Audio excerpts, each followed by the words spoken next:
একটি রণক্ষেত্র হয়েছিল, যে 2-3টি জেলার ছাত্র জনতা বুক পেতে দিয়ে রক্ত দিয়ে সবার সামনে থেকে এই অভ্যুত্থানের নেতৃত্ব দিয়েছে।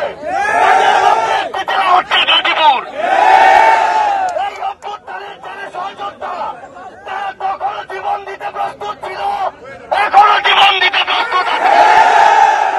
কিন্তু ওই খুনি হাসিনা, খুনি জাহাঙ্গীরের দোসররা যদি এই গাজীপুরে আবার উৎপাত করতে চায়, তাহলে এই ছাত্র জনতা তাদের আর ছাড় দিবে না। গতকালকে আমাদের অনেক সহযোদ্ধাকে তারা রক্তাক্ত করেছে।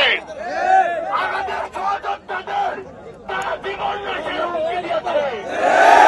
আমরা অন্তর্বর্তীকালীন সরকারকে বলতে চাই, যে ছাত্র জনতা রক্ত আর জীবন দিয়ে আপনাদেরকে ওই সরকারে বসিয়েছে, তাদের জীবনের নিরাপত্তা কে দিবে?